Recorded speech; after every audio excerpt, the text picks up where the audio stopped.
आपने जो बात कही, सिवान बढ़ रहा है। सिवान को बड़ा करने में और सिवान को बढ़ाने में सिवान वासियों का ही हाथ है। और इस धरती से जुड़े होने का ये दायित्व है कि हमें जो भी हमने चीज़ें सीखी हैं, जो भी हमने डिग्री ली है, जो भी मैंने टेक्निक सीखी है, इस शहर से बाहर रह के या इस स्टेट से बाहर रह के रिनाउंड मेडिकल कॉलेजेस में, रिनाउंड हॉस्पिटल्स में, तो वो चीज़ें हमारे शहर के लोगों के लिए फैसिलिटी भी अवेलेबल होनी चाहिए। तो इसी चीज़ को मद्देनज़र रखते हुए ये हॉस्पिटल स्टार्ट किया हमने। ये मल्टी स्पेशलिटी हॉस्पिटल है जहाँ पे under one roof, not just orthopaedics, सिर्फ हड्डियों का इलाज नहीं, बाकी और भी जो स्पेशलिटी हैं वो सारी इलाज भी इसी हॉस्पिटल के अंदर हो जाएंगी। गरीब मरीजों के लिए क्या कुछ सुविधाएं होंगी यहाँ पे? ये हमारे हॉस्पिटल की लेगेसी है और ये पुराने टाइम से चला आ रहा है कि हमारे यहाँ किसी भी मरीज का इलाज पैसों की वजह से नहीं रोका जाता है। तो डेफिनेटली अगर आप कोई चिकित्सक हैं, अगर इस फील्ड में हैं, तो जब तक आपके अंदर पब्लिक के लिए सिंपैथी नहीं होगी, जब तक आप एम्पैथेटिक नहीं होंगे, तब तक आप इस प्रोफेशन को आप जस्टिस नहीं दे रहे हैं। अच्छा सर, आपके यहाँ पे क्या फिजियोथेरेपी से रिलेटेड कोई इलाज वगैरह होगा? जी डेफिनेटली, फिजियोथेरेपिस्ट है हमारे पास मशीन्स है। जो पेशेंट्स हैं जिनके क्रॉनिक पेन से जो बहुत ज़्यादा पीड़ित हैं, जो दवाई भी खाते हैं फिर भी उनका दर्द नहीं ठीक होता है, तो ऐसे पेशेंट्स के लिए स्पेशल फिजियोथेरेपी मशीन्स हैं। फिजियोथेरेपी के स्पेशलाइज्ड डॉक्टर्स हैं, पूरी टीम है हमारे पास जो मिल के पेशेंट का बेटर से बेटर इलाज करती है।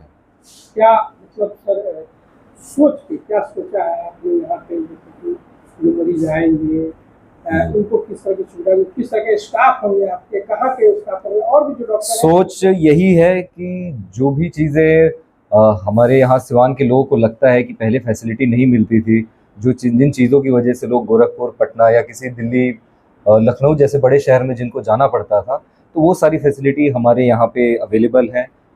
जैसे कि आजकल जितने भी मल्टी स्पेशलिटी हॉस्पिटल है वो सेंट्रलाइज एसी होते हैं। हमारा पूरा हॉस्पिटल सेंट्रलाइज एसी है।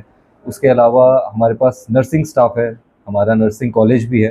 तो जो भी स्टाफ है, हमारा सारा स्टाफ डिग्री होल्डर है।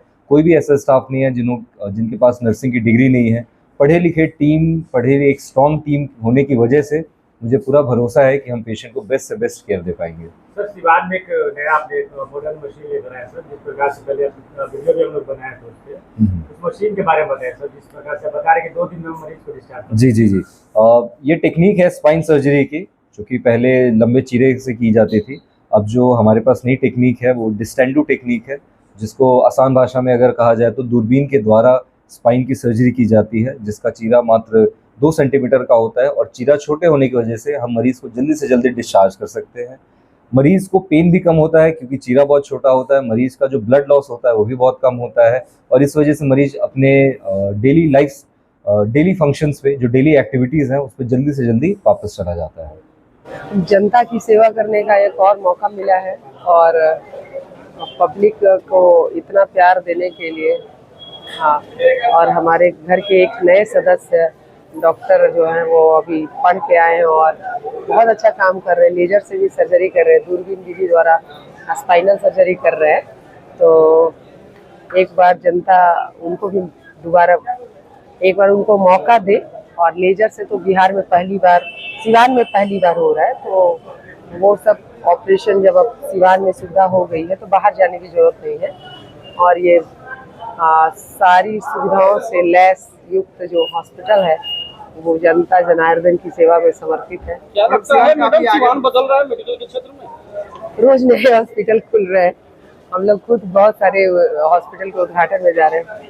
खैर, ये हॉस्पिटल बहुत दिन से बन रहा था, और पारा मेडिकल स्टाफ लोगों का जो कॉलेज है तिनवेड़िया में, डॉक्टर साहब का पापा का RCH कॉलेज, तो वहाँ के स्टाफ को भी थोड़ा ट्रेनिंग लेने का अच्छा मौका मिलेगा। तो कितना खुशी होती है जब अपने ही परिवार के एक सदस्य धीरे धीरे चल के इतने बड़े अस्पताल का जब शुरुआत करता है।